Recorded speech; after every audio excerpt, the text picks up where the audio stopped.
Right. I am live. Fantastic. Right. Let me make sure I've clicked all the right buttons here because I'm also going live on Instagram today. Right. Today I want to talk to you about celebrating your wins. Now, this is part of a series that I'm doing on imposter syndrome solutions, or more specifically, on practical solutions for your imposter syndrome. I'm really aware of how much advice there is out there floating around, telling you to like remind yourself how hard you work to be here, how much you deserve to be here, believe in yourself, you can do it. And all of those tips, those advice, they're great, they're very useful, can be very handy in that moment when you want to get instant courage to do something immediately.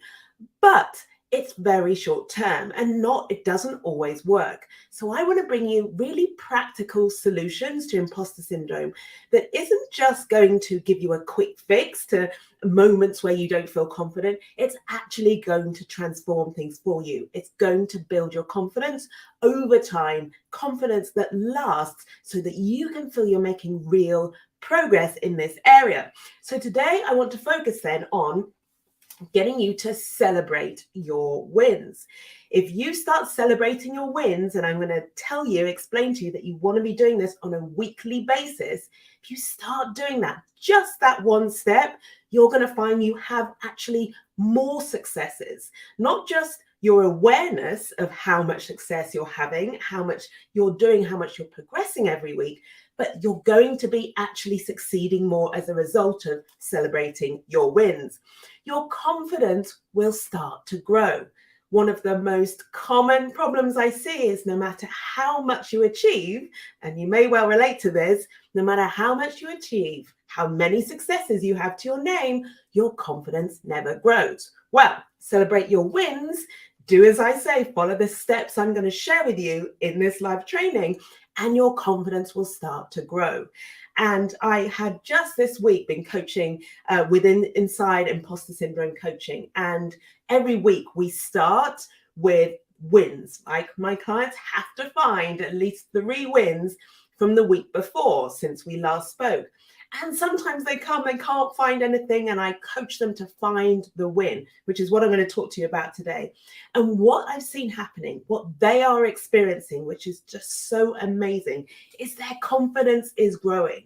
How they think about themselves is changing, and that's changing how they show up. And as a result of that, so they're much calmer, they have more ease, they're performing better. And as a result of all of that, they're also able to be more visible. All of those changes, all of that progress as a result of celebrating your wins. Right, now just bear with me while I make an adjustment on my phone here, because looks like, as often happens in a live, somebody tries to call me. Right, let's see. Hello, everybody who's joined. Thanks for your patience. Just had to make an adjustment there. I never get any phone calls, and then when I go live, somebody decides to call me. All right, just let me know you can still hear me okay. We're talking today about celebrating your wins. It's part of the imposter syndrome solutions, practical solutions that I want to be sharing with you. Right, now, here's one of the most common mistakes I see you making. And that is that you discount or you discredit your successes. Now, how you know this is you is you're someone who chases success. So 1 minute you achieve something, it's fantastic. Maybe for 30 seconds, you feel really good about it. But then immediately you set your eyes on the next target. You go out and you focus on trying to achieve the next success. So if you're someone who chases success after success, and by the way, it never feels like enough, your confidence never grows, then you know you're someone who is making this mistake of discounting, discrediting the successes that you do have. That's why it's not growing your confidence. You also know this is you if you have a success, but then you keep everything to yourself. So you don't share it with anyone, you don't put it on social media, maybe you don't even tell your partner or your friends or your kids. It's just something that happens quietly and you let it go. So if you keep your successes to yourself, then you're someone who makes this mistake. And we're going to change that. Maybe you're someone who focuses on the fail.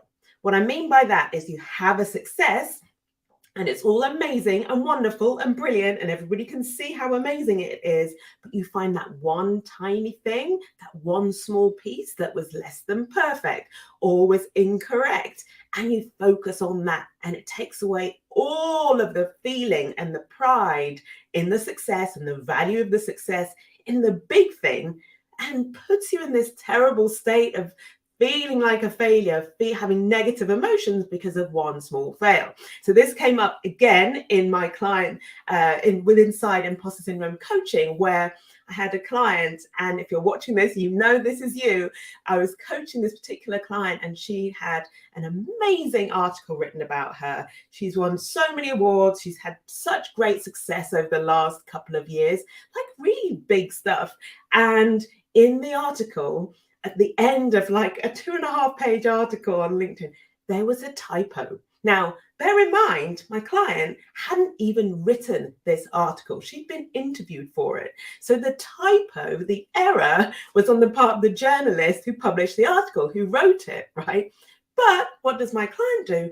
Fixate on that typo, fixate on that error, and then start spinning around in confusion about confusion and worry and anxiety about what people would think about the fact that there was a tiny typo at the end of this amazing article about how incredible she is.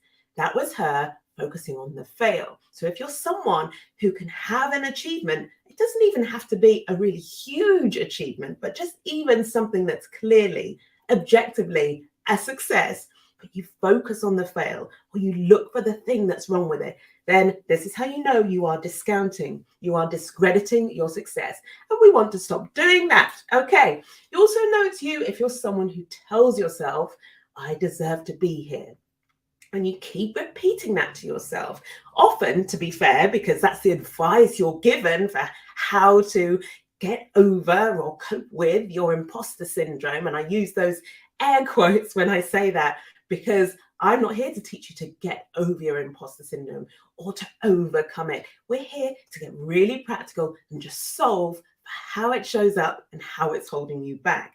So although you might be hearing a lot of the time, tell yourself you deserve to be here. When you try that, when you keep telling yourself that, it doesn't change how you feel, but you keep telling yourself it anyway. It's another sign that what you're doing is discounting your successes. You're telling yourself you deserve to be here, but you're not feeling it. You're not believing in it, and you're not showing up from those successes. So you're in the right place.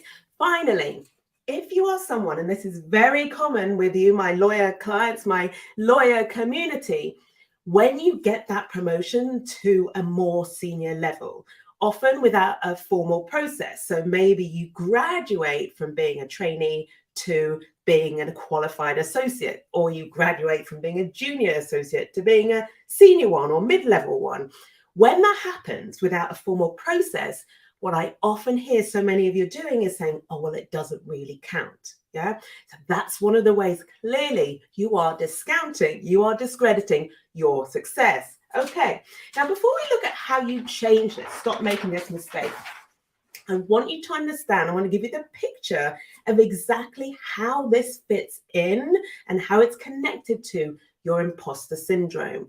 One of the bits of value you'll get from my trainings is getting this better and deeper understanding of what imposter syndrome is, not just at an intellectual level, an academic level where we're just discussing what it is and using, like, considering it this interesting topic, but at a very practical level in terms of how it shows up for you every single day and what you can do practically to solve it, which is why you're here. So I've drawn this wonderful, if you're on Instagram, you probably can't see this, my drawing. I'll just give you a glimpse there. And the reason this setup is a bit tricky is because I don't want to, because of the way the mirroring works, I don't want to confuse you. I'm going to talk you through it. So here's what happens. Imposter syndrome, I like to describe it in its most simple, like simplest sentence, as it's just a thought that you have about yourself not belonging in a particular environment. And the fear it produces is one of being found out. Now, talking about why you have that thought and why you have that fear beyond the scope of this particular training. I'm going to come to that in separate trainings. All I want you to understand is imposter syndrome creates this fear of being found out. And what happens is when you experience this fear, it drives you to act in certain ways. Now, I group these types of behavior into 4 categories, so it's really clear how imposter syndrome shows up. And most importantly, when you are going about your day, getting on with your work, it's really easy for you to be onto yourself to spot when how you're working, what you're doing, how you're thinking is a clear sign that imposter syndrome is showing up in that moment, and that you need to step into one of the strategies, one of the practical solutions to help you move beyond that. Okay, so it produces this fear in you, the fear of being found out. And what that does is it drives you to do one of 4 types of things. Either you overwork, or you overthink, or you play small, or you self-sabotage. Or in my case, this is what my brain wants to drive me to do. And for many of you, what will be the same is you do a little bit of all of those. I found actually that while somebody might do more overworking than anything else, the chances are if you overwork, you also overthink, you also play small, and you also self-sabotage. So those 4 different types of behaviors, there's just 4 of them. And then within those behaviors, there's lots of different examples that I'll be giving you over these trainings where you can really be onto yourself and spot when you're showing up, when your imposter syndrome is showing up and holding you back. So today, what we're focused on is that 4th behavior, self-sabotage. So imposter syndrome gives you this fear of being found out, right? And that leads you to either overwork, overthink, play small, or self-sabotage. What's self-sabotage? I hear you asking. It's all of the things that you do that are driven by fear. Remember, it's the fear is the emotion that drives this behavior. And it's all the ways you're basically undermining your own progress. So there's lots of different ways that you are progressing all the time. But what happens is either you have a voice in your head that will say something to undermine that progress, either a form of judgment, or, as we're talking about today, which explains the context of today's session, one of the ways in which you self-sabotage is by discrediting or discounting your success. So to recap, imposter syndrome makes you self-sabotage. In other words, it means you have a tendency to undermine your own progress. One of the ways you undermine your own progress is by discrediting and discounting your success. And when you do that, all the ways in which you self-sabotage, what that creates is it means your confidence in all those moments when it should be growing, when you're doing so many things to be building upon your self-concept, your self-belief, that doesn't happen. Your confidence never grows. How can it grow if what you're doing all the time is undermining your own progress? And we want to change that, which is why we're here talking about celebrating the wins. Okay. So that's the solution then, the answer. I want you to start really celebrating the wins. Now, I use the wins very specifically because I want you to start recognizing the difference between what we might think of as a big success, like a big promotion or some other form of recognition that seems really fantastic and worth shouting out to the world, even if you don't want to. Still, it's a big success. That's slightly different to the wins. The wins are something that happen, wins you're having every single day, every week, that you're completely discrediting, discounting, right? We're going to start celebrating them. Now, why are we going to do that? This is what you're going to get if you follow the steps I'm going to explain to you today. You'll start seeing wins everywhere. Okay, once you start celebrating them, you'll start seeing more and more of them. Trust me, I do this work. My clients are doing it. It gets very exciting, extremely rewarding, right?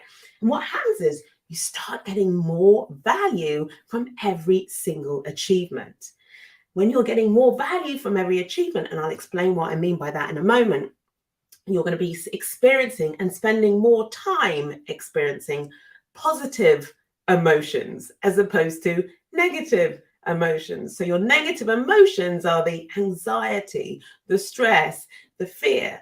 You're going to spend less time in that negative emotional state and trying to get your work done, feeling all of those emotions, and more time feeling the positive emotions of calm, ease, feeling more in control. And because your confidence is growing, you're going to find you develop so much more trust in who you are. And we love that. We're all about building trust in who you are. And then finally, this is another one. It's you're going to become more visible. You're going to attract more recognition. This is inevitable because as you start recognizing, celebrating your wins, other people will start recognizing and celebrating your wins. So if you're one of those lawyers or one of those people who are out there feeling underappreciated, right, you're not getting the recognition you deserve, and this is a great way to start to change that by you taking ownership of all of the wins that you're having every single day, every week. Take ownership of those. You celebrate them. It's going to be so much easier for other people to celebrate them and recognize them in you too. All right, so let's talk about how then you celebrate the wins. 4 very simple steps. I'm going to walk you through each one of these. The first step is, well, you have to look for the win. Now, you want to be doing this at least once a week. Actually, I think once a week is plenty. In imposter syndrome coaching, we coach every single week and we start every session by celebrating the wins, right? And I said at the beginning, sometimes my clients are like, oh, I don't have a win from this week. Just a little push, just a little question, a little moment's pause on my part of silence so they have the space to think about it. And suddenly they're producing, they're like remembering all of these different types of wins. So the point here is that in order to celebrate the wins, you have to go looking for them. Your brain, you haven't been used to doing this on a regular basis. This is a new skill I'm teaching you, and I want you to cultivate of always looking for the win and refusing to stop until you find the win. Which comes to the question, like, what specifically is a win, Caroline? Can you give me some examples? Yeah, of course I can. Your wins are anything that you do that feels like you had to overcome something, or you had to overcome some internal resistance to doing it and you did it anyway, or something you've been practicing doing and you're getting better at it, or something you didn't want to do and actually you showed up for it. A win can be anything. There is no such thing as a win that's too small. So I'll give you an example. Yesterday evening, I had booked to go to my gym, march on. I booked at 6 o'clock. And honestly, I wasn't feeling it, which quite often happens. I didn't want to go. I was tired. I had my podcast to record. I had other things that I needed to do. And yeah, I just wasn't feeling it at the end of the day.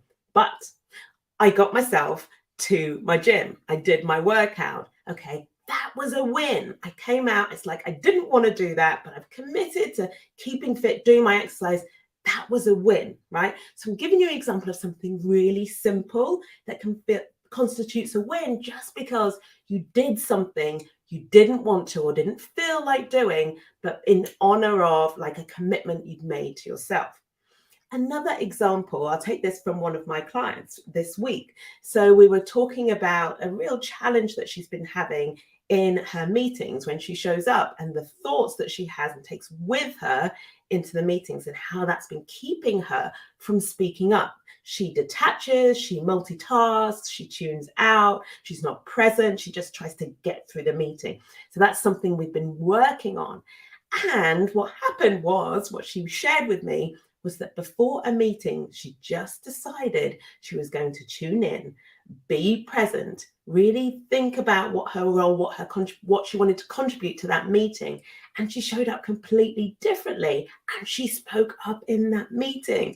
And like, that was a huge win for her. So we celebrate that. And I'm going to talk about the other steps of how you celebrate now. So hopefully you've got from that the first step is you need to be able to look for and find a win no matter what. You are winning every day. Honestly, there are some days when getting out of bed is a win. So make sure you count it. All right, the second thing I want you to do is I want you to recognize the value of the win. This is super important. Now, what you'll want to do is go, yay, I got out of bed today, right? Which is good. That's a win. You found the win. Or, wow, brilliant. I went to the gym this afternoon or this evening and I didn't feel like it. Or I spoke up in a meeting. I didn't want to. I put my hand up for something that I was really nervous about. Those are all fantastic wins. But it's not enough to know what the win is, right? To find the win. The second step is to recognize the value of it. And the value of a win is what it tells you about yourself, about who you are. Yeah. So what does this is the question I want you to ask when you found a win. What does this say about me? About me as a person, about who I am? What we want to do is think about things at an identity level. One of the unique things I teach you in imposter syndrome coaching is the difference between trying to get confidence from what you do, right? From the things, from the titles, from the actual achievements or what you're out in the world doing, right? And get you to have confidence in who you are as a person. And what that means is you don't need a particular circumstance in order to feel confident. You don't need to be doing a certain task in order to feel confident. You just need to always be just being who you are. And that's what gives you the confidence. And if you have confidence in who you are, you can take that into everything you do. You can walk into any room. You can face any task, speak to any person, rise to any opportunity, because you are the common denominator. You are the source of confidence, not a task that you did a week ago or an achievement that you had 5 years ago. It's you as you are now. Really important. So recognizing the value then of a win is about asking yourself, okay, well, what does this win say about the kind of person I am? Here's an example.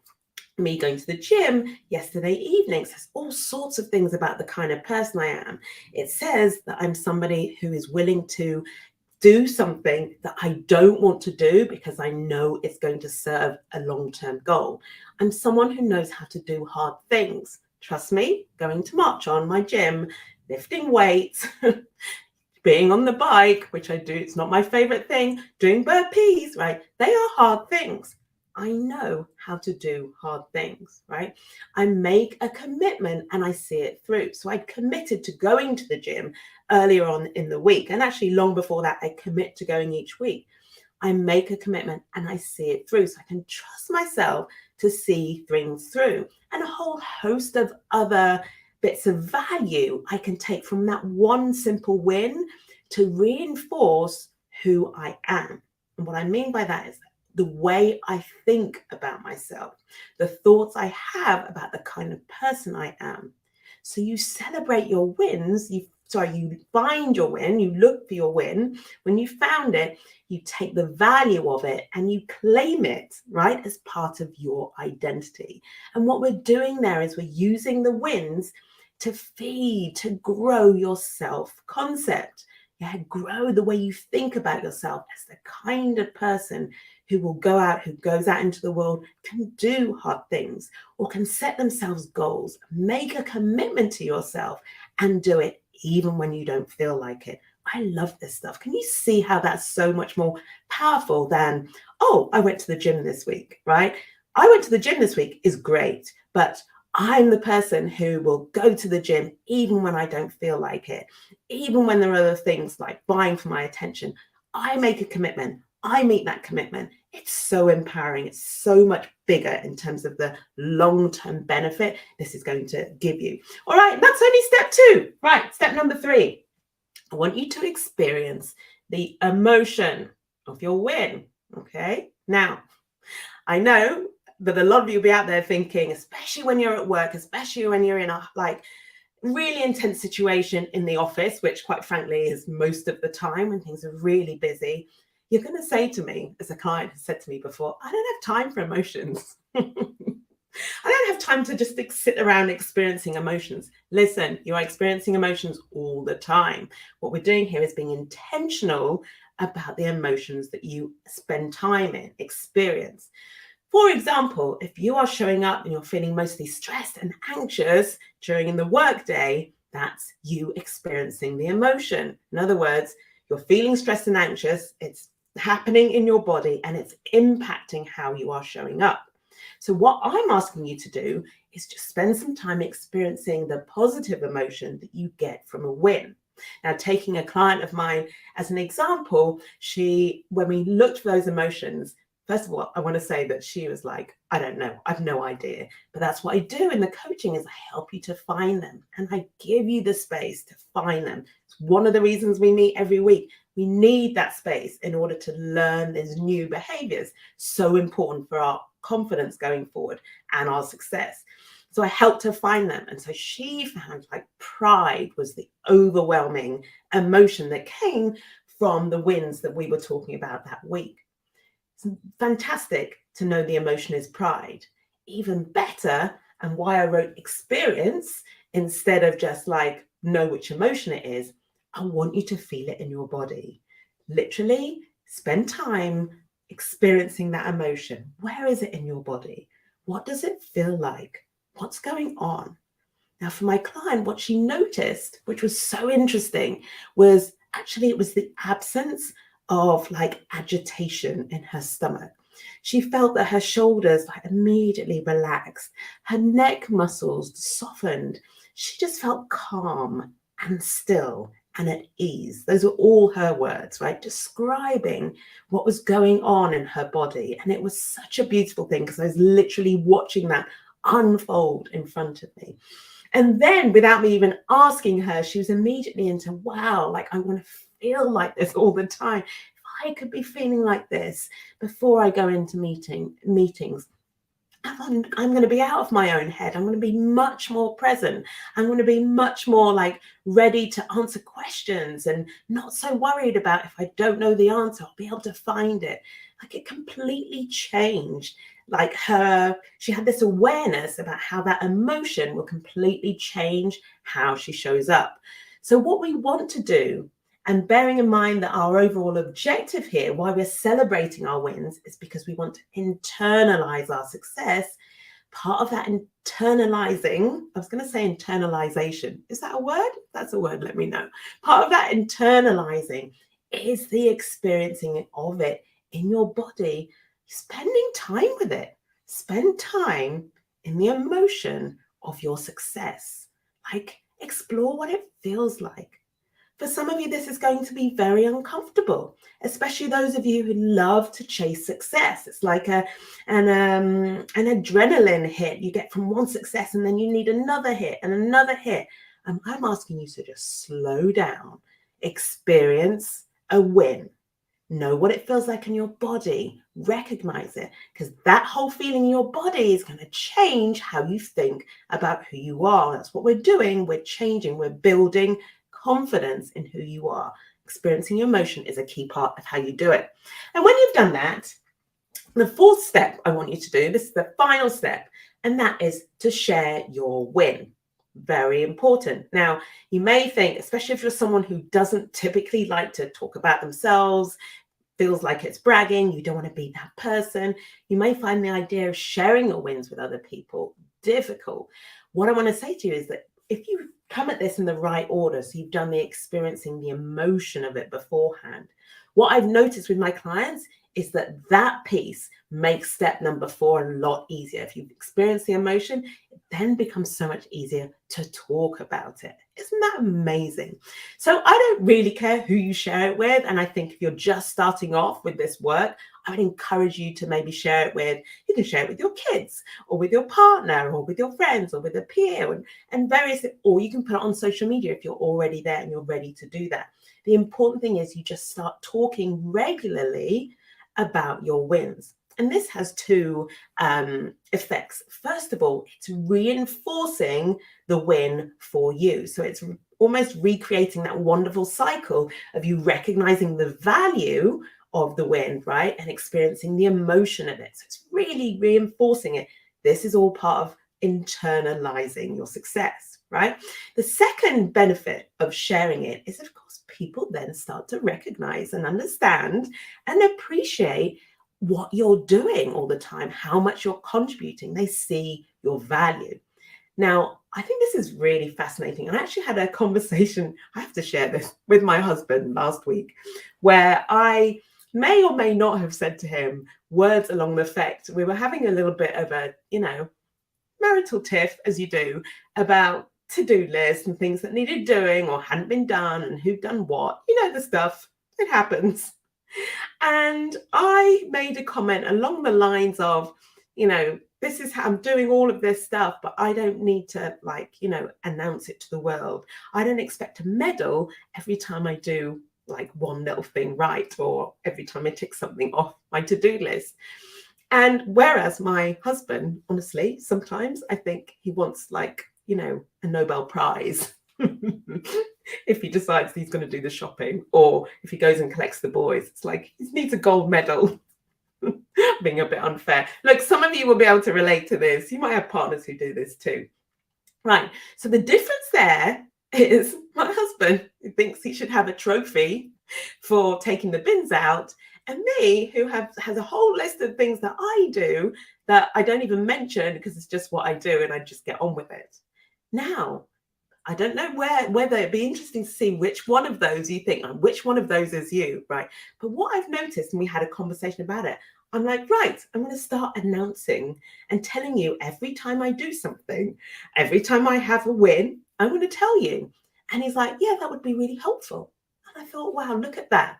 Here am I teaching my clients to celebrate their wins. And I hadn't realized the importance of just being able to share the things you are doing, getting, not because you need acknowledgement, but actually helping other people to see and understand the value that you are constantly bringing, because they don't see it. It can be happening all in here. You can be doing so much work. And those of you I know who like to keep your head down, work hard, you don't want to fuss with social media because it's too time consuming or too noisy. You don't want to shout about your achievements because you don't want to be that person.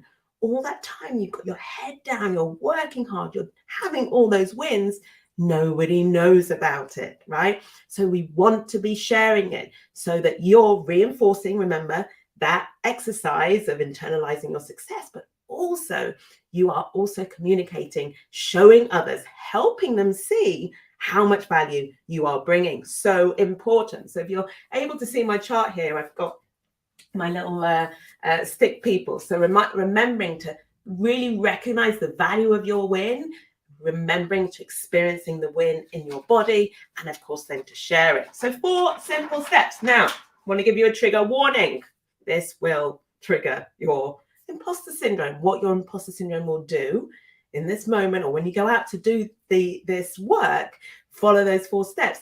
Is your brain will just throw out thoughts that will want to keep you where you are right now, keep you stuck, keep you doing the same thing in terms of self-sabotage. It will want you to keep doing things the way you've been doing them. What I'm teaching you is a different way of doing things, right? A different way of approaching your success so that you can get different results, so we can get more of the successes, more of the people recognizing your value, you feeling calmer and more at ease, and your confidence growing. This is what I'm offering you. If you follow these steps, you do this work. So I just want you to be aware that you will have some resistance to doing it. It's not a problem. Nothing's gone wrong. But just be aware. Your brain will say, for example, oh, well, this win is, let's say you find a win or you come up with an idea. Oh, is that a win? I'm not really sure. And you might get to step number 2, recognize its value. And your brain will just say, oh, there's no value here. What's valuable about that? Your brain might say, oh, well, everybody does this. This is nothing to celebrate or write home about. This is not a win. Everybody does it. So it might want to just compare and despair there, right? And undermine yourself by saying, oh, well, everybody else is doing it easily. Why should I celebrate it? Your brain might just reject the idea that you ever have any wins, right? Especially if in that negative loop of feeling that telling yourself you deserve to be here, but lacking so much confidence, you feel like you can't find any wins. I want to encourage you to find 3 wins. You have had 3 wins in the last week. I challenge you to find them. And in fact, while you're listening to this, if you want to share a win while you're on this, share a win from the last week. Put it in the comments there. I'd love to hear it. So other things your brain might offer you. Oh, this win doesn't count. I hear that a lot when it's something that might happen automatically. Remember I talked about that progression to a more senior level, for example? You might want to discount that. I had a client who did that. Oh, it doesn't count me going up to council because in my firm, that happens automatically. Do not discredit your wins, okay? These are things that are going to come up for you. Nothing has gone wrong.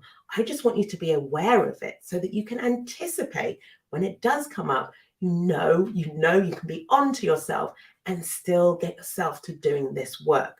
And this is what I do in imposter syndrome coaching. I get you to find these wins. I help you to recognize the value. I show you how to experience the positive emotion that win produces.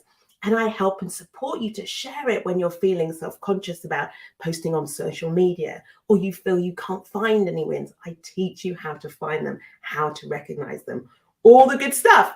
Right, so thank you for being with me today. I'm going to summarize what I've shared with you. So first of all, one of the most common mistakes I see, and one you may well be making, is this idea of discounting or discrediting your success, right?